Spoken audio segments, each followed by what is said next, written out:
크신 주 이름 나 찬양하리라. 나는 영광 돌리리. 나는 영광 돌리리. 주님 영광의 이름 예수 크신 주 이름 나 찬양하리라.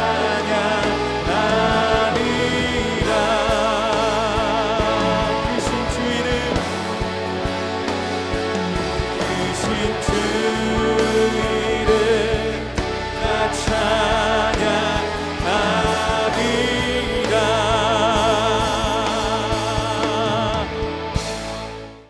오늘 우리가 함께 읽고 묵상할 말씀은 레위기 2장 1절로 16절 말씀입니다.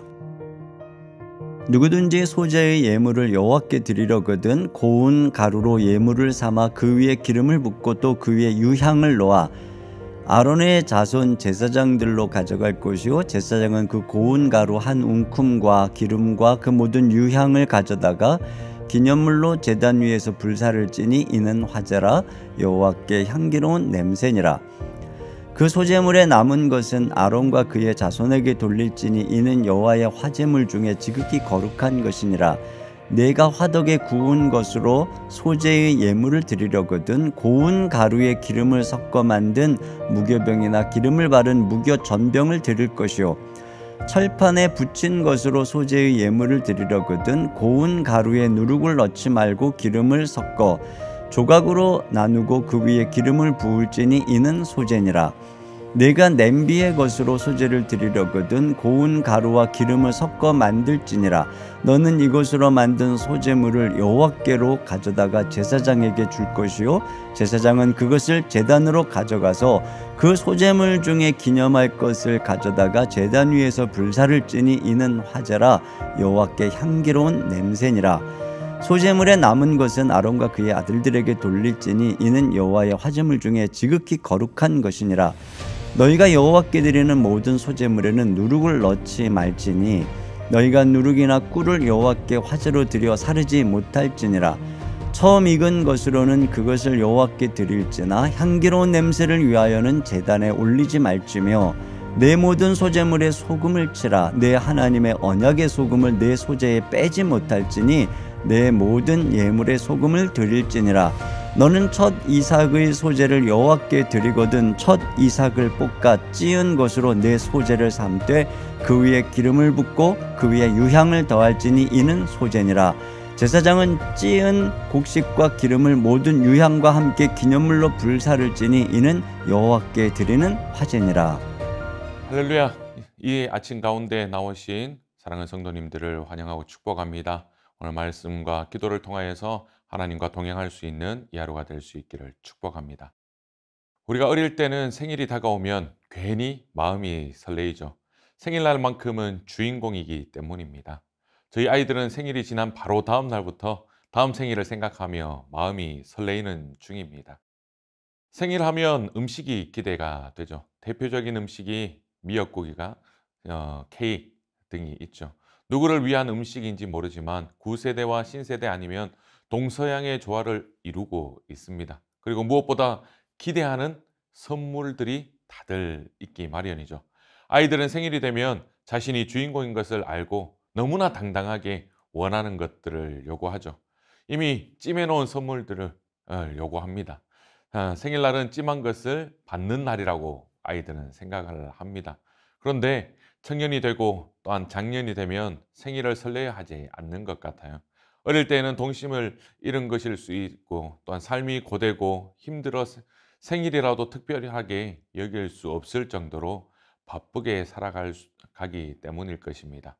그래도 수줍게 내미는 아이들의 편지와 그 선물 그리고 사랑하는 이들이 주는 작은 마음은 우리에게 풍성하게 다가와 줍니다. 저는 청소년 시절이 생일이 부담이 되었습니다. 생일을 축하해 주는 것은 고마운데 선물을 받는 것이 되게 불편했어요. 기브 앤 테이크. 받았으면 또 줘야 하지 않겠습니까? 무엇을 줘야 할지 몰라 불편했고 줄 수 있는 것이 또한 적어서 불편했던 기억들이 있습니다. 그런데 하나님께서 주실 선물을 늘 기대하면서 살았던 것 같습니다. 하나님께서 무엇을 주실지 알 수는 없지만 모든 것을 가지신 그 하나님께서 그냥 입을 쓱 하고 닦을 것이라 생각하지 않고 오히려 하나님이시기 때문에 가장 큰 것을 주시리라고 기대하며 살았던 것 같습니다. 지금까지 그 기대한 것을 주시지는 않으셨지만 가장 좋은 것, 저에게 가장 합당한 것들을 주셨다라고 믿습니다. 이처럼 선물은 누군가를 기대하게 하고 누군가는 부담스러워하고 불편하게 하는 것입니다. 하지만 서로의 관계가 좋을 때에는 선물만큼 이를 돈독하게 만드는 것이 없습니다.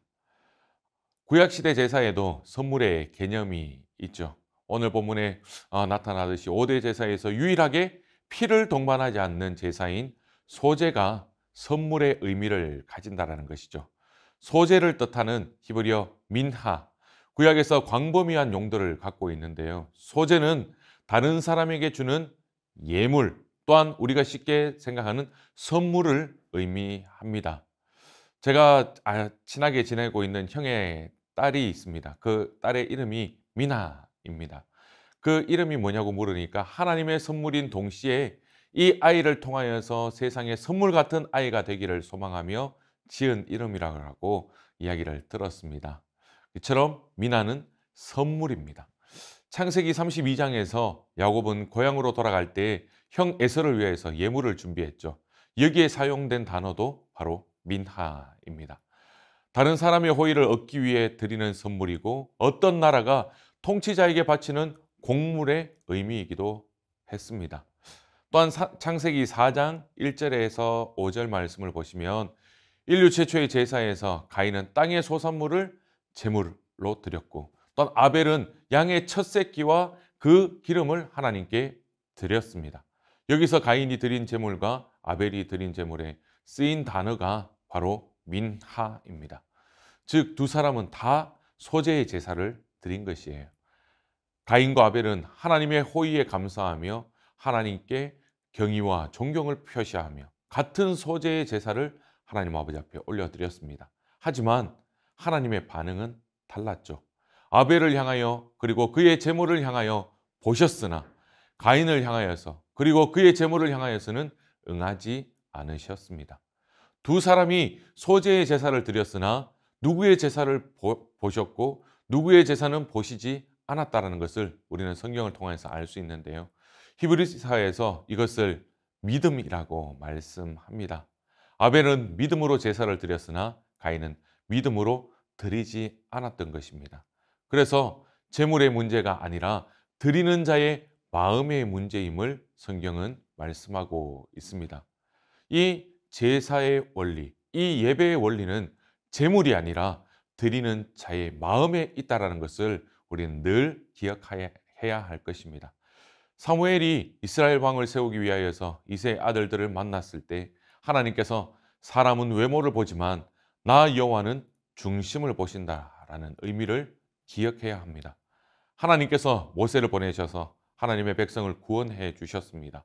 하나님의 백성들은 애굽에서 노예로 있었습니다. 때가 되어 하나님의 은혜로 출애굽하고 홍해를 건너는 기적을 맛보았습니다.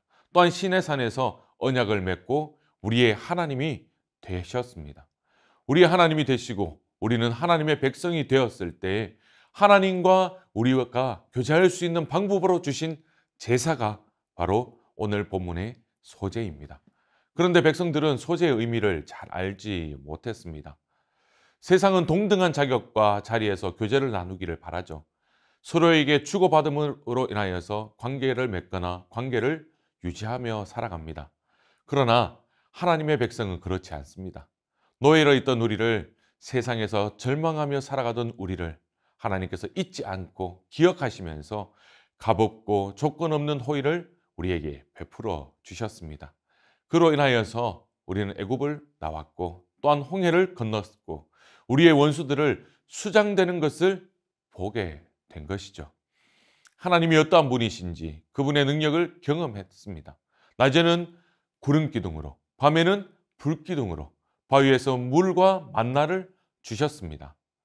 이제는 세상에 착취당하고 억울함을 당하지 않도록 하나님의 백성으로 보호받고 의지할 분이 있음을 상기하면서 또한 하나님과의 관계가 지속할 수 있도록 소재의 제사를 제정하게 된 것이죠. 말라기서에서도 말라기 선지자도 이스라엘 백성들은 한 번도 아벨처럼 하나님께 제사를 드리지 않았다라고 이야기하고 있습니다. 오히려 가인처럼 마음 없는 제사를 제물로 하나님께 드렸습니다. 말라기 1장 8절 말씀인데요. 만군의 여호와가 이르노라. 너희가 눈먼 희생 제물을 바치는 것이 어찌 악하지 아니하며 저는 것 병든 것을 드리는 것이 어찌 악하지 아니하냐. 이제 그것을 너희 총독에게 드려보라. 그가 너를 기뻐하겠으며 너를 받아주겠느냐. 또한 그 뒤에 1장 13절에는 만군의 여호와가 이르노라. 너희가 또 말하기를 이 일이 얼마나 번거로운가 하며 코웃음 치고 훔친 물건과 저는 것, 병든 것을 가져왔느니라. 너희가 이같이 봉헌물을 가져왔으니 내가 그것을 너희 손에서 받겠느냐. 이는 여호와의 말이니라. 사랑하는 성도 여러분, 어떻습니까? 하나님께 예배를 드리는 여러분의 마음은 감사와 기쁨을 담고 있으십니까? 드리는 예물을 감사와 기쁨으로 준비하며 드리시는지요? 마음 없이 하나님 앞에 있는 우리의 모습과 마음 없이 준비한 예물은 하나님께서 가인과 그의 제물을 보시지 않은 것처럼 받지 않으신다라고 말씀합니다. 특히 코로나로 인하여서 모두가 함께 모이지 못하고 직접 예물을 드리지 못하는 상황은 그동안 우리가 하나님 앞에서 어떤 마음으로 예배를 드리고 또한 예물을 준비했는지를 돌아볼 수 있는 기회입니다. 교회에 오지 못하기 때문이라는 것은 핑계일 뿐이죠. 어디서 예배를 드리고 예물을 준비하든지 간에 그 마음에 그리스도가 없다면 하나님은 우리의 예물과 예배를 온전히 받으시지 않을 것입니다. 구약의 백성들은 소제를 통하여서 하나님과 지속적으로 좋은 관계를 유지하고자 하는 마음을 표현했습니다. 신약의 성도인 우리는 그리스도를 통해서 마음을 표현합니다. 그래서 바울은 빌립보서 2장 5절에서 8절 말씀에 이렇게 이야기하죠. 너희 안에 이 마음을 품으라. 곧 그리스도 예수의 마음이니 그는 근본 하나님의 본체시나 하나님과 동등됨을 취할 것으로 여기지 아니하시고 오히려 자기를 비워 종의 형체를 가지사 사람들과 같이 되셨고 사람의 모양으로 나타나사 자기를 낮추시고 죽기까지 복종하셨으니 곧 십자가에 죽으심이라. 아멘. 사랑하는 여러분, 우리는 은혜의 시대에 살아가고 있습니다. 우리가 은혜의 시대에 살 수 있는 것은 죄로 단절된 하나님과의 관계가 회복되었기 때문입니다. 그리스도께서 하나님과 우리 사이의 산제물이 되어주심으로 그 관계를 회복시켜 주신 것이죠. 구약의 백성이 하나님의 전적인 은혜를 감사하며 또는 소제를 통하여서 하나님께 감사를 표현하고 좋은 관계가 지속되길 희망했다면 저와 여러분은 우리의 일이 아니라 하나님이 하신 일, 그리스도를 통하여서 그 관계를 누릴 수 있는 것입니다. 또한 그리스도를 통해 서로의 관계를 누릴 수 있습니다. 공동체 가운데 함께 교제를 나눌 수 있는 것이죠. 교회에서 봉사하고 또한 섬기는 모든 상황과 그 일들에 그리스도의 마음이 없다면 그것은 세상에서 일하는 것과 다를 바가 없는 것입니다. 하나님께서 그리스도를 우리에게 선물로 주심으로 우리는 하나님과 교제할 수 있습니다. 죄를 위해 세상에 오신 그 예수 그리스도의 은혜와 하나님의 사랑을 우리는 늘 잊지 않아야 합니다. 예배의 장소와 상관없이 하나님 앞에서 신실하게 온전히 하나님만을 바라보며 그 하나님 앞에 올려드릴 수 있는 참된 예배자로 설 수 있어야 합니다. 소제는 하나님과 교제를 희망하며 드리는 예배이지만 하나님께서 우리에게 예수 그리스도를 통해서 그 예배를 원하고 계십니다. 우리 삶에 채워진 하나님의 선물을 날마다 잊지 않고 기억할 수 있는 저와 여러분이 되었으면 좋겠습니다. 그래서 날마다 주님으로 인하여서 감사하며 지속적으로 하나님과 교제하며 그 말씀을 기억하고 하나님이 기뻐하시는 삶을 살아드리는 그러한 참된 예배의 삶을 살아드리시길 축복합니다. 여러분의 삶의 소재가 충만하기를 소망합니다. 그리고 하나님과 회복된 그 관계를 통하여서 주신 것에 날마다 감사하며 작은 것에도 기뻐함으로 하나님께 소재를 통하여서 우리의 마음을 온전히 드릴 수 있는 이 하루가 되었으면 좋겠습니다. 비록 하나님께서 세상에서 바라는 것을 다 주시지 않더라도 우리는 이미 영원한 생명을 다 받았습니다. 하나님께서 가장 좋은 것을 저와 여러분에게 주셨습니다. 하나님 자신을 우리에게 주셨습니다. 이것을 잊지 않고 날마다 순간순간마다 어디에 계시든 하나님 앞에서 부끄럽지 않는 성도들로 살아갈 수 있기를 축복합니다. 늘 하나님과 교제하고 하나님께 온전한 소재의 예물을 드릴 수 있는 이 하루가 될 수 있기를 축복합니다. 다음에 기도의 제목을 읽고 함께 기도로 나아가도록 하겠습니다. 영원한 생명을 우리에게 선물로 주신 주님께 우리의 모든 것을 내어드릴 수 있는 삶이 되게 하여 주시옵소서. 날마다 말씀 가운데 거하며 하나님과 교제하며 친밀한 관계 속에서 기뻐하며 감사하며 살아가는 우리 가정이 되게 하여 주시옵소서. 하나님의 자녀답게 주어진 삶 가운데 최선을 다하여 하나님과 사람 앞에서 은총과 귀중히 여김을 받는 이 하루가 되게 하소서. 아멘. 함께 기도하도록 하겠습니다.